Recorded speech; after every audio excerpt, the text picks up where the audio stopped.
$10,000. Eso es exactamente lo que me costó sentarme en la tercera fila de una iglesia y ver a mi propia hermana caminar hacia el altar, con mi vestido de novia hecho a la medida, directo hacia mi prometido. Pero aquí está el giro definitivo. Él no la estaba mirando a ella. Mi nombre es Camila, y hasta hace 18 meses, creía que tenía la vida perfecta. Tenía 28 años, trabajaba como diseñadora gráfica senior en Chicago y estaba comprometida con Mateo. Mateo era ingeniero estructural. Firme, confiable, exactamente el tipo de hombre con el que construye cimientos sólidos. O eso creía yo. Llevábamos 5 años juntos. Sobrevivimos a la distancia cuando lo transfirieron a Seattle por un año. Sobrevivimos a la adopción de un perro rescatado completamente desquiciado llamado Rocco, y se suponía que sobreviviríamos a toda una vida juntos. Y luego estaba mi hermana menor, Valeria. Valeria es 3 años menor que yo y siempre fue, sin lugar a dudas, la niña de oro de la familia. Mientras yo era la chica callada y de alto rendimiento que se pagó su propia universidad, Valeria era la aspirante a influencer de estilo de vida que vivía en un departamento financiado por nuestros padres, Roberto y Elena. Lo que Valeria quería, Valeria lo obtenía. Era una regla no escrita en nuestra casa. Si yo tenía un juguete, ella lo quería. Si yo tenía un pasatiempo, ella de pronto sentía la necesidad de dominarlo. Siempre lo justifiqué como simple rivalidad entre hermanas, sin imaginar jamás que su tóxica codicia se extendería al hombre con el que me iba a casar. La traición no ocurrió en las sombras. Fue un choque de autos lento y agonizante que, de alguna manera, no vi venir. Empezó con detalles insignificantes. Valeria repentinamente tomando un interés intenso en la arquitectura, enviándole mensajes de texto a Mateo constantemente para pedirle consejos sobre un proyecto de diseño de interiores que ni siquiera existía. Luego vinieron las cenas familiares, donde ella bebía un poco de más y se reía demasiado fuerte de sus chistes, rozando ligeramente su antebrazo. Cuando le mencioné esto a Mateo, me llamó paranoica. Solo está siendo amable, Camila. Va a ser mi cuñada, decía, mirándome con esos ojos castaños y honestos en los que yo confiaba ciegamente. La planificación de la boda estaba en su apogeo. Había reservado el lugar de mis sueños, la histórica hacienda Los Encinos, había pagado los anticipos no reembolsables y, lo más importante, había encontrado el vestido. Era una creación a la medida de una boutique en el centro, confeccionado por una encantadora mujer mayor llamada Doña Carmen. Tenía un escote en forma de corazón, mangas de encaje delicado que parecían azúcar hilada y una cola que fluía como el agua. Era la perfección absoluta. Descubrí la verdad exactamente 2 semanas después de mi última prueba de vestido. Había regresado temprano de una conferencia de trabajo en Denver. Rocco, nuestro perro, se estaba quedando en casa de mis padres, así que se suponía que el departamento estaría vacío. En cambio, caminé hacia mi propia sala de estar y encontré a Mateo y Valeria sentados en el sofá. No estaban enredados físicamente, pero el aire entre ellos era espeso, pesado y eléctrico. Valeria estaba llorando. Mateo tenía la cabeza entre las manos. ¿Qué está pasando?, pregunté, dejando caer mi maleta. Mateo levantó la vista, con el rostro ceniciento. No podía articular palabra. Fue Valeria quien se puso de pie, se secó las lágrimas y asestó el golpe con una calma aterradora y ensayada. Camila, Mateo y yo estamos enamorados, dijo. No queríamos que pasara. Simplemente ocurrió, y estoy embarazada. La habitación entera dio vueltas. Recuerdo haber sentido que el piso se disolvía por completo bajo mis pies. 5 años de amor, de confianza y de sueños compartidos, completamente vaporizados por mi propia sangre. Miré a Mateo, rogando al cielo que la llamara mentirosa, que dijera que esto era una broma enferma y retorcida, pero él solo miró al suelo y susurró, lo siento mucho, Camila. Nunca quise lastimarte. Los eché a los 2 esa misma noche. Las consecuencias fueron catastróficas, pero no de la forma en que uno esperaría. En lugar de que mi familia me arropara, cerraron filas para proteger a Valeria.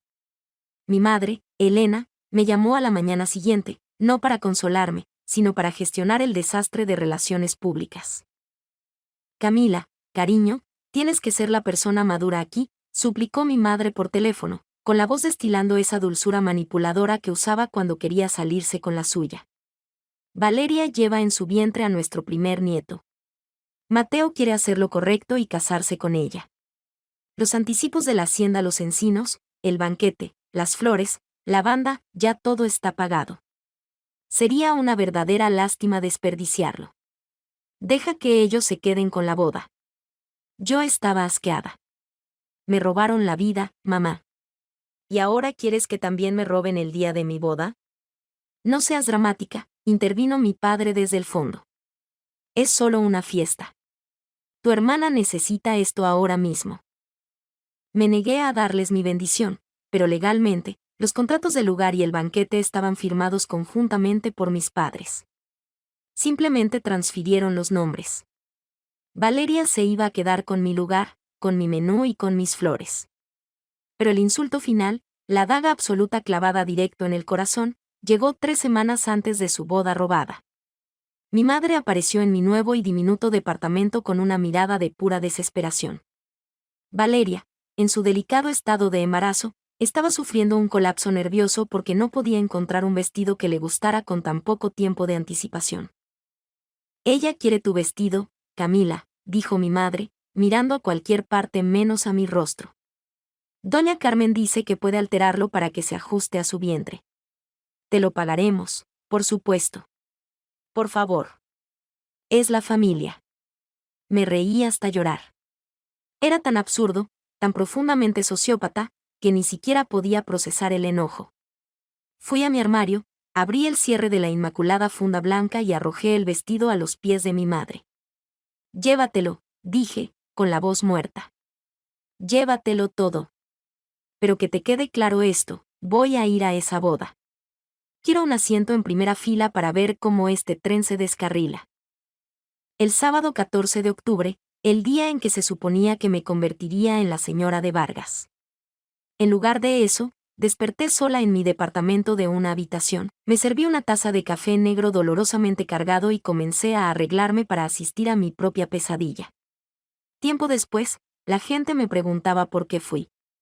¿Por qué someterme a ese tipo de tortura psicológica? Mis amigos, especialmente mi mejor amiga Ana, quien había renunciado a ser la dama de honor prestada de Valeria en señal de protesta, me suplicaron que no fuera.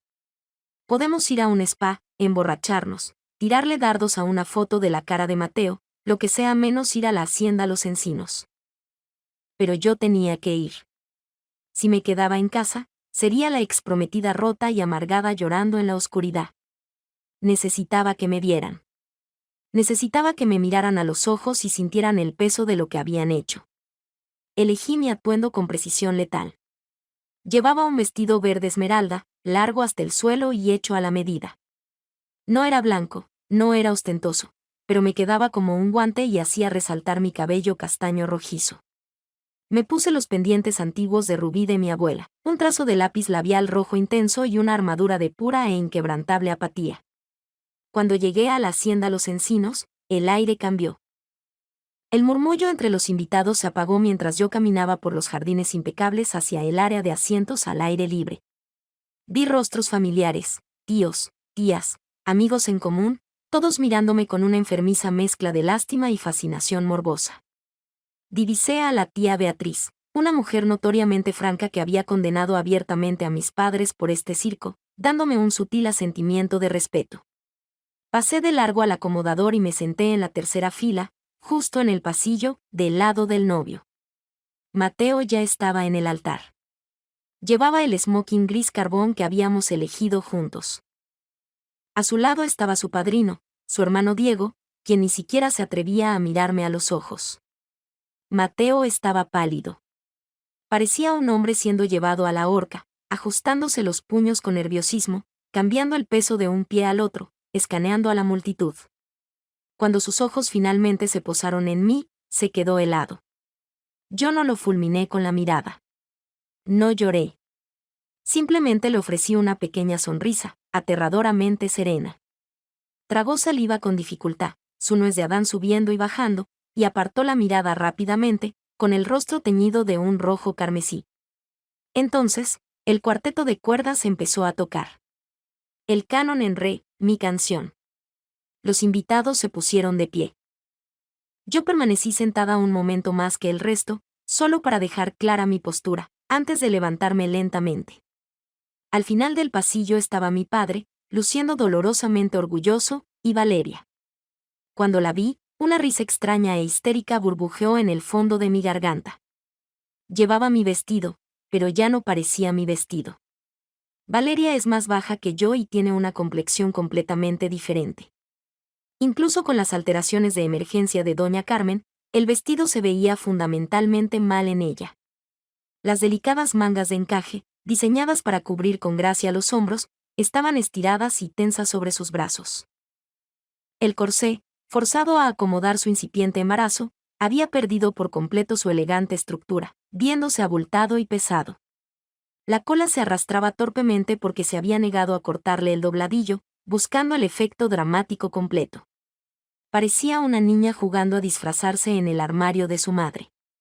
Comenzó su marcha hacia el altar, radiante, absorbiendo la atención como una esponja. Se veía tan triunfante, tan absolutamente convencida de que había ganado el premio mayor. Pero entonces, ocurrió el giro. Aparté la mirada de la impostora de blanco y volví a mirar al altar. Quería ver el rostro de Mateo mientras su novia se acercaba. Esperaba ver lágrimas de alegría o quizá esa mirada de asombro que tienen los novios en las películas. En lugar de eso, vi a un hombre sufriendo un colapso psicológico interno. Mientras Mateo veía a Valeria caminar hacia él usando mi vestido, la realidad de la situación lo golpeó visiblemente como un tren de carga. El vestido no era solo una prenda, era un fantasma. Era la manifestación física de la mujer con la que realmente había pasado 5 años construyendo una vida. Vio el encaje del que habíamos hablado. Vio la silueta que estaba hecha para mí. Valeria iba a la mitad del pasillo, su sonrisa vacilando levemente al notar que Mateo no le devolvía el gesto. Los ojos de Mateo se apartaron del rostro de Valeria. Miró más allá de ella. Miró más allá de mi padre. Sus ojos se clavaron en los míos, de pie a solo unos metros de distancia en la tercera fila. Y en ese instante, toda la fachada se derrumbó. No había amor en sus ojos cuando me miró. Había puro y absoluto terror envuelto en un arrepentimiento asfixiante. Su máscara se resbaló por completo. Vi el destello de los recuerdos pasar por detrás de sus ojos. Nuestro departamento, nuestro perro, nuestras tranquilas mañanas de domingo, la vida que había tirado a la basura por una emoción pasajera y un embarazo no planeado. Me miraba como si se estuviera ahogando y yo fuera el único salvavidas en medio del océano. Pero yo estaba de pie a salvo en la orilla, con las manos en los bolsillos, viéndolo hundirse. Valeria llegó al altar. Mi padre puso su mano en la de Mateo. Mateo se estremeció físicamente. No la miró mientras tomaba su mano. Mantuvo los ojos clavados firmemente en el suelo, con la respiración superficial. Valeria, claramente agitada por su falta de entusiasmo, le apretó la mano con fuerza, susurrándole algo entre dientes. El oficiante, un profesional contratado que no tenía idea del drama radiactivo que se desarrollaba frente a él, se aclaró la garganta y comenzó: queridos hermanos, estamos hoy aquí reunidos para ser testigos de la unión de Mateo y Valeria. La ceremonia fue un desastre de tensión no pronunciada. Cuando llegó el momento de los votos, la voz de Mateo temblaba tanto que tuvo que empezar de nuevo 2 veces. Sonaba vacío. Valeria, por su parte, interpretó sus votos como si estuviera audicionando para una telenovela, en voz alta y exageradamente dramática, lanzando miradas de reojo continuamente en mi dirección para asegurarse de que yo estuviera viendo. Vaya que estaba viendo. Estaba viendo a un hombre darse cuenta de que se había encerrado en una prisión construida por él mismo. Pero lo que ninguno de nosotros sabía, ni yo, ni Mateo, ni mis complacientes padres, era que la verdadera explosión ni siquiera había ocurrido todavía. El vestido era solo el aperitivo. Valeria había llevado una bomba nuclear a su propia boda, y el temporizador marcaba la cuenta regresiva hacia la recepción. La recepción se llevó a cabo en el gran salón de la Hacienda Los Encinos, un espacio impresionante con candelabros de cristal, ventanales de piso a techo y una pista de baile de roble pulido. Estaba exactamente como yo lo había diseñado, hasta el último servilletero. Los centros de mesa florales, cascadas de orquídeas blancas y hiedra verde oscuro, eran mis elecciones. Los cócteles de autor que circulaban en bandejas de plata eran los que Mateo y yo habíamos pasado toda una tarde degustando. Estar ahí se sentía como deambular por la exhibición de un museo de mi propio futuro robado. Valeria, en un despliegue espectacular de mezquindad, me había asignado a la mesa 19. Estaba escondida en el rincón más oscuro del salón, encajada agresivamente entre las puertas batientes de la cocina y el pasillo hacia los baños. Mis compañeros de cena consistían en nuestro primo segundo, Tito, socialmente torpe, que no paraba de preguntarme si estaba bien cada 5 minutos, y 3 parientes lejanos de Mateo que claramente no habían sido informados del drama familiar y seguían preguntándome de dónde conocía a la novia. Soy su hermana, le respondí casualmente a una tía abuela desconcertada. Y la exprometida del novio. El salmón está excelente, ¿verdad? La atmósfera en el salón era frágil. Podía sentir la ansiedad colectiva irradiando de los invitados. El primer baile fue agonizante de ver. Mateo se movía como un hombre de hojalata oxidado, sosteniendo a Valeria a una distancia cortés mientras ella sobrecompensaba lanzándole una sonrisa de 1000 vatios al camarógrafo de la boda. Mis padres, Roberto y Elena, recorrían la sala como políticos haciendo control de daños, riendo demasiado fuerte y señalando continuamente el resplandor del embarazo de Valeria para distraer a todos de la miseria palpable del novio. Luego vinieron los discursos. Diego, el padrino, dio un brindis tenso de 2 minutos que sonó más a un informe trimestral corporativo que a una celebración de amor. Les deseó salud y eficiencia, y prácticamente salió corriendo de vuelta a su asiento. Le siguió mi padre, soltando un monólogo divagante y emocional sobre cómo Valeria siempre había sido su princesita que merecía un cuento de hadas. Di un sorbo lento a mi champán, sintiendo como las burbujas me picaban en el fondo de la garganta. Fue durante los brindis a micrófono abierto, una tradición matrimonial peligrosa incluso en las mejores circunstancias, cuando la atmósfera pasó de ser incómoda a volverse nuclear. El DJ, un chico llamado Leo que parecía demasiado joven para manejar a una multitud tan hostil, preguntó si alguien más quería el micrófono. Por un momento, solo se escuchó el tintineo de los cubiertos. Entonces, las pesadas puertas de roble en la parte trasera del salón se abrieron de golpe. El sonido resonó por encima del silencioso murmullo del salón. Todas las cabezas giraron. De pie en el umbral había un hombre que claramente no pertenecía a un evento de gala.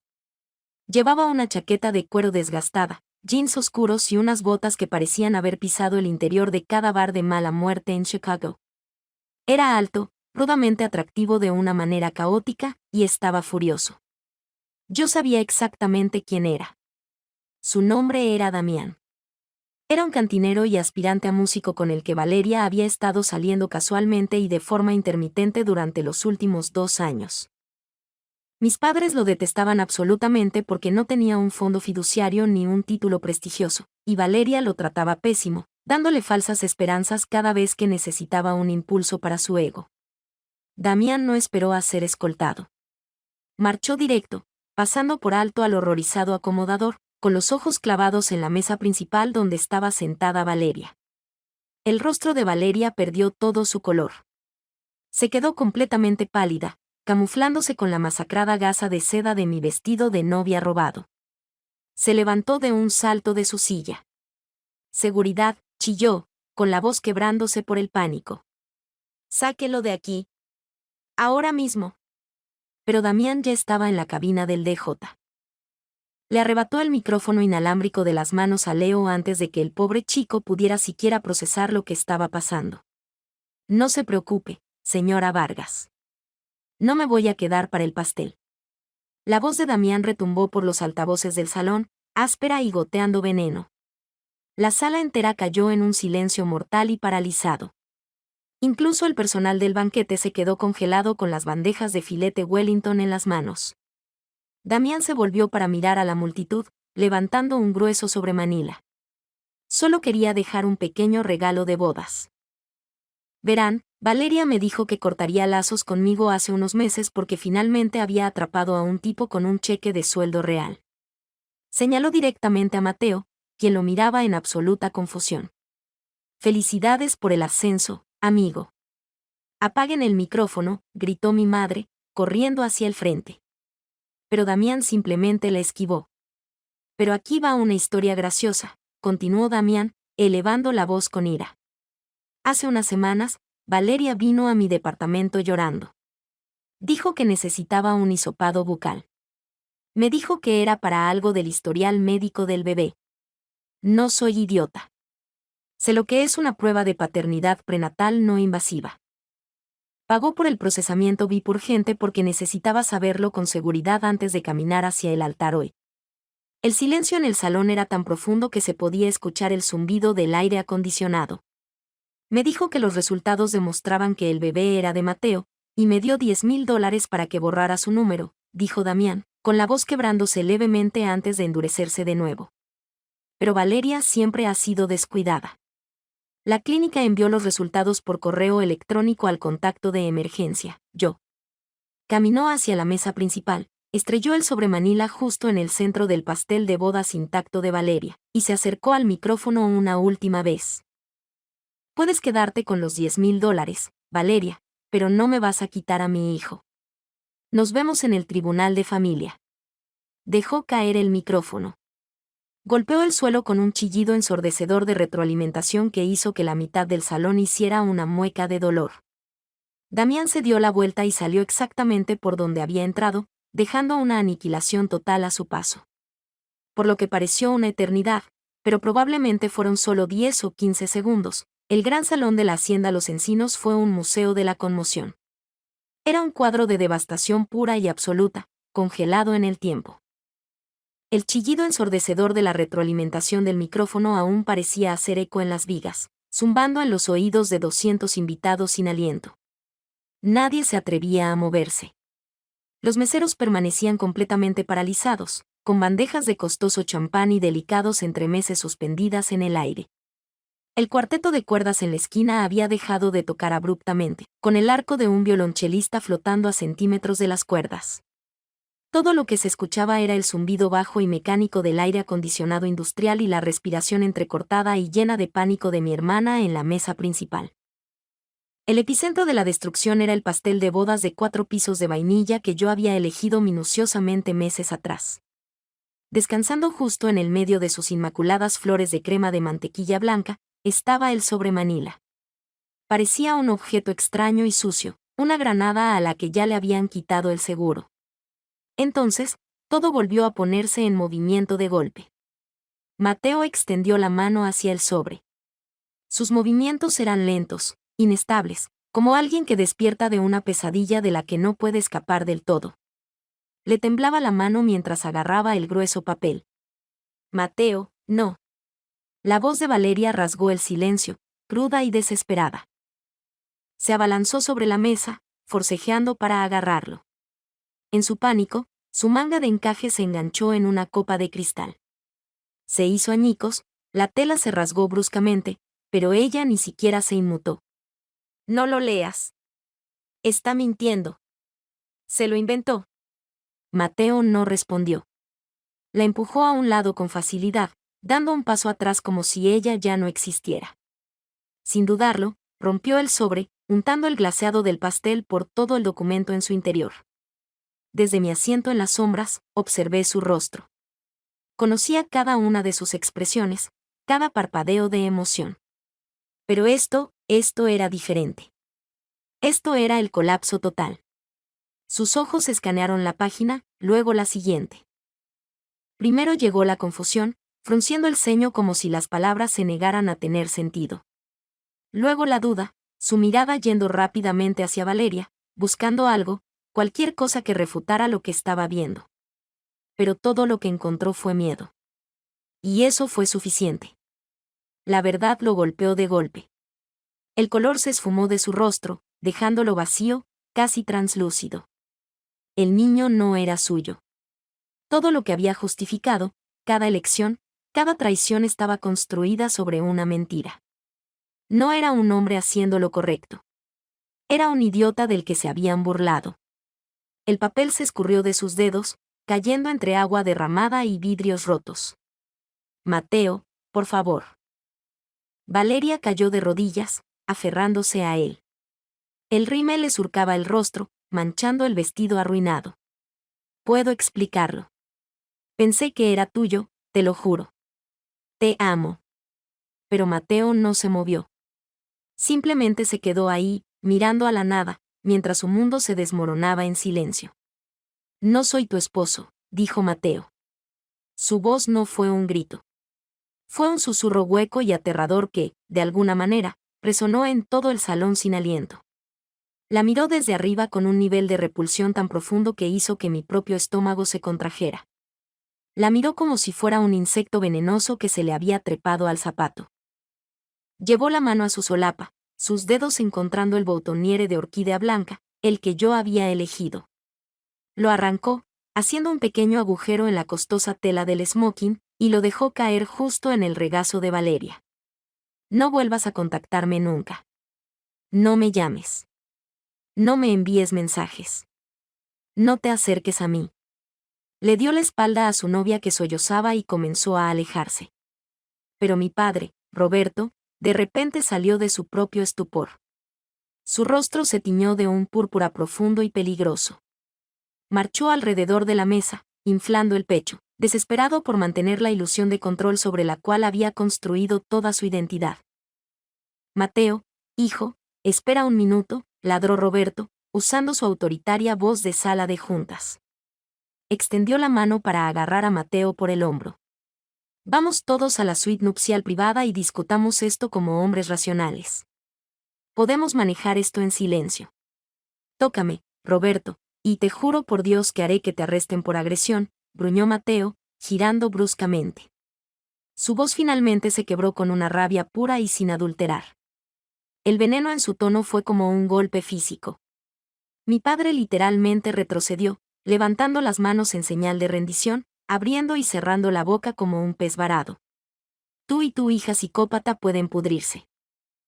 Mateo se dio la vuelta y comenzó su larga caminata por el centro del salón, dirigiéndose directo hacia las enormes puertas de roble por las que había salido Damián. El mar de invitados se apartó físicamente a su paso, la gente jalaba sus sillas para evitar estar en algún lugar cerca de su radio de explosión. Al acercarse al fondo de la sala, tuvo que pasar por la mesa 19, mi mesa. Se detuvo. El impulso de su furiosa salida se frenó por completo. Me miró desde arriba, sentada en mi vestido verde esmeralda, acurrucada en las sombras. Por un largo y silencioso momento, el resto de la habitación se desvaneció. Solo éramos nosotros dos, mirándonos a través de los escombros que él mismo había creado. Se veía absolutamente destrozado. La arrogante confianza del hombre que se había sentado en mi sofá meses atrás, explicando con calma que estaba enamorado de mi hermana, había desaparecido por completo. Tenía los ojos enrojecidos, nadando en una comprensión aterradora y asfixiante de lo que había tirado a la basura. Abrió la boca, con la mandíbula temblorosa. Vi la disculpa formándose en sus labios. Vi la súplica desesperada, el ahogo rogando por un salvavidas. No le di ninguno. No sonreí y no fruncí el ceño. Con una mano aterradoramente firme, levanté lentamente mi copa de champán a medio terminar. Incliné la copa hacia él en un brindis silencioso y burlón, di un trago lento, y sostuve su mirada con ojos hechos de hielo absoluto. Lo definitivo de esa mirada destruyó cualquier fuerza que le quedara. Sus hombros se desplomaron, un sollozo desgarrador brotó de su garganta, y rompió el contacto visual, consumido por su propia vergüenza. Empujó las puertas batientes y desapareció en la fría noche de octubre. En el segundo en que las pesadas puertas hicieron clic al cerrarse tras él, el hechizo sobre el salón se rompió. El silencio se hizo añicos en un millón de pedazos de energía caótica y maníaca. La habitación explotó. La tía Beatriz, sentada a 2 mesas de la mía, golpeó la mesa con la mano y le ladró a un mesero que pasaba. Tráeme un gin tonic doble ahora mismo. Necesito un trago para acompañar este espectáculo. En la mesa principal, Elena estaba gritando. Le chillaba al DJ Leo que pusiera música, le chillaba al personal del banquete que despejara la sala, y le chillaba a mi padre que hiciera algo. Valeria seguía en el suelo, acurrucada en posición fetal, gritando contra la tela arruinada de mi vestido de novia. Su vida de influencer, cuidadosamente curada, se convertía en cenizas a su alrededor. Los invitados susurraban frenéticamente, sacando sus teléfonos para enviar mensajes a todos los que conocían, tomando fotos encubiertas del desastre. Dejé mi copa de champán sobre la mesa. El espectáculo había terminado, y el villano acababa de hacer su reverencia final. Me puse de pie con calma, me alicé la falda de mi hermoso vestido verde y recogí mi bolso de mano. Me incliné y le di un beso en la mejilla sudorosa y aterrorizada al primo Tito. Disfruta el filete Wellington, Tito, le susurré. Le di la espalda a mi madre que gritaba, a mi hermana que sollozaba y a mi padre humillado, y salí del gran salón. Cuando empujé las pesadas puertas de madera y salí al aire fresco y nítido del otoño, respiré profundo. Por primera vez en 18 meses, el aire sabía increíblemente dulce. Caminé hacia mi auto, el sonido del caos desvaneciéndose en el fondo, y conduje perdiéndome en la noche. Dicen que vivir bien es la mejor venganza, pero quienquiera que haya acuñado esa frase subestimó severamente la pura y embriagadora satisfacción de sentarse a ver cómo el karma desmantela meticulosamente una dinámica familiar tóxica, ladrillo por ladrillo. Durante meses, había estado sobreviviendo a base de pura adrenalina e indignación justificada, pero después de cerrarle la puerta a Mateo esa noche lluviosa, alejándome del zumbido del intercomunicador, algo dentro de mí cambió permanentemente. La densa y asfixiante niebla de traición que había estado sentada en mi pecho desde el día que los encontré en mi sala, finalmente se evaporó. No solo era libre de un prometido infiel y cobarde. Era libre de todo el ecosistema retorcido de mi familia. Había estado jugando un juego arreglado toda mi vida, y finalmente me di cuenta de que la única forma de ganar era voltear el tablero y alejarme. Vertí cada onza de mi energía restante en mi carrera. La ira que solía mantenerme despierta por las noches se convirtió en combustible. 2 meses después de la desastrosa no boda, mi agencia competía por una campaña masiva de cambio de imagen para una startup tecnológica de Silicon Valley que se expandía a Chicago. Yo lideré la propuesta. Trabajé semanas de 80 horas, canalizando toda mi hiperconcentración en los diseños. No solo ganamos la cuenta, la dominamos. Mi jefa, una mujer dura como el acero que rara vez repartía cumplidos, me llamó a su oficina y me ascendió a directora creativa en el acto. Con mi nuevo salario y un jugoso bono, corté por completo mis últimos lazos con la vida que había planeado con Mateo. Me mudé de mi estrecho y deprimente departamento de una habitación y compré un impresionante loft histórico en el West Loop. Tenía paredes de ladrillo a la vista, vigas de madera y enormes ventanales de piso a techo. Rocco, mi caótico perro rescatado, reclamó el mejor lugar para tomar el sol en la alfombra marroquí desde el primer día. Era un santuario que construí enteramente por mi cuenta, sin estar manchado por los recuerdos de nadie más. Mientras tanto, el universo estaba cobrando sus deudas, de forma agresiva y despiadada, a todos los que me habían hecho daño. La caída de mi hermana, Valeria, fue una clase magistral de humillación pública. El video filtrado del discurso de Damián tirando el micrófono en la recepción no se quedó solo en un par de muros locales, se convirtió en una sensación viral. Un canal prominente de drama en YouTube lo retomó, analizando cada píxel del rostro horrorizado de Valeria y la salida cobarde de Mateo. El Internet la apodó implacablemente la novia del vestido robado. Las secciones de comentarios en su Instagram, antes llenas de elogios aduladores, se convirtieron en una absoluta zona de guerra.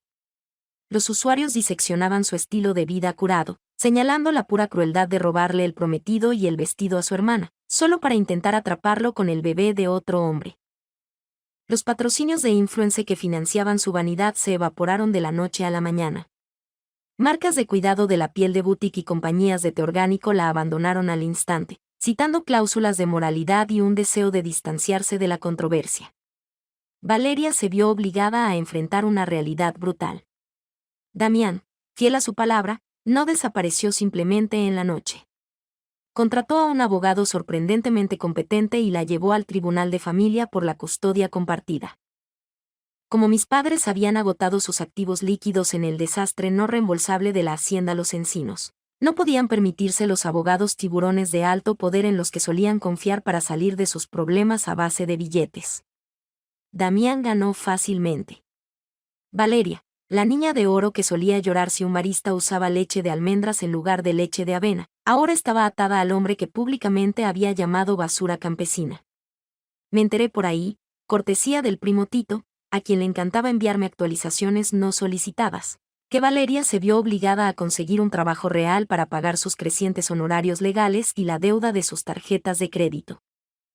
Actualmente trabaja como recepcionista en una clínica dental de alto volumen en los suburbios. Pasa 40 horas a la semana usando un uniforme médico guinda y sin forma, contestando teléfonos y recibiendo gritos de pacientes irritables con dolor de muelas. No hay aros de luz, ni paquetes de relaciones públicas gratuitos, ni pedestales de oro, solo la dura iluminación fluorescente de la realidad. A mis padres, Roberto y Elena, no les fue mucho mejor. Su exilio social en su comunidad próspera y obsesionada con el estatus fue absoluto e implacable. Puede sobrevivir a muchos escándalos en la alta sociedad, pero no puede sobrevivir a ser humillado públicamente y superado financieramente por el cantinero de un bar de mala muerte con una chaqueta de cuero. La vergüenza se aferró a ellos como un mal olor. A Elena se le pidió, de manera discreta pero firme, que renunciara al comité de planificación de beneficencia de élite del club de campo. Los susurros lo seguían a todas partes. Amigos que conocían desde hacía décadas de pronto dejaron de devolverles las llamadas. Las invitaciones a cenas se secaron por completo.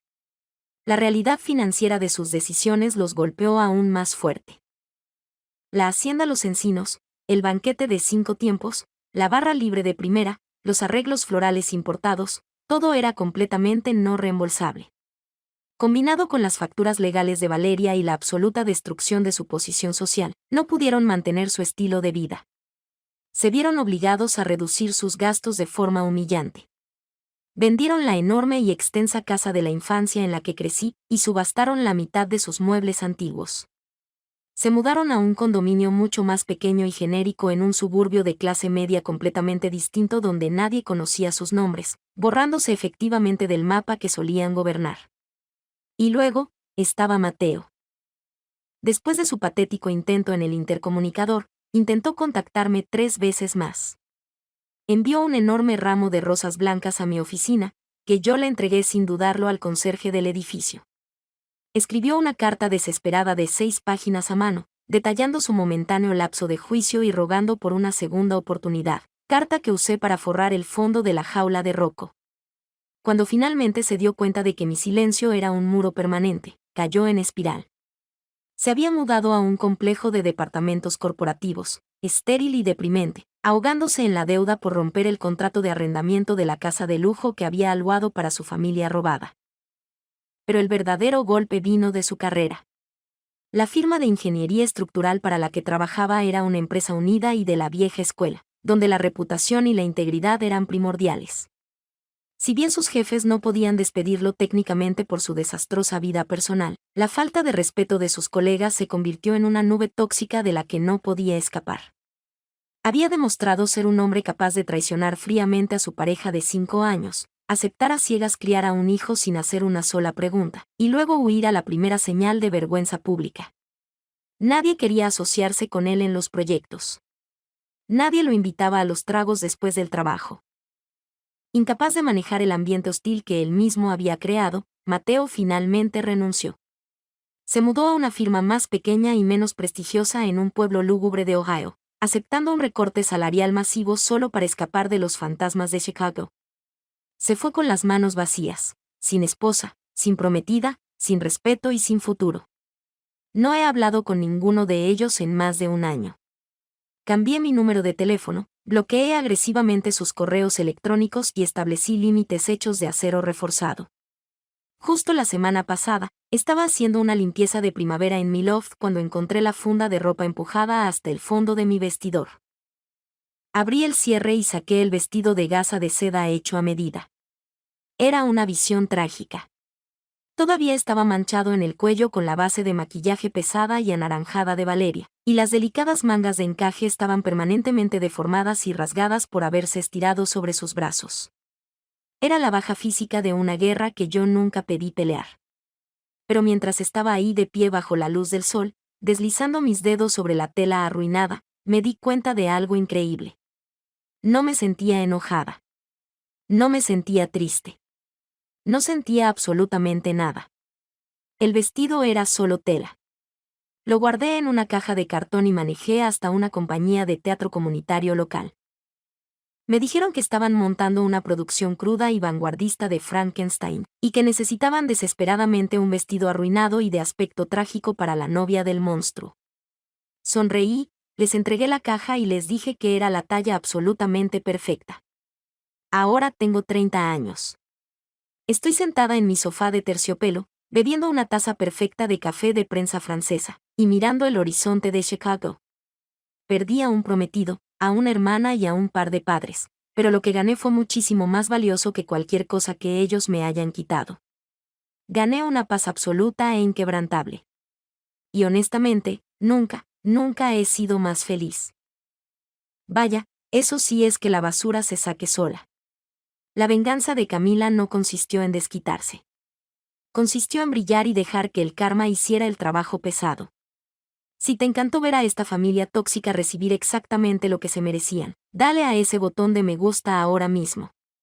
No olvides suscribirte y tocar la campanita para que nunca te pierdas una historia salvaje. Comparte este video con un amigo y nos vemos en la próxima.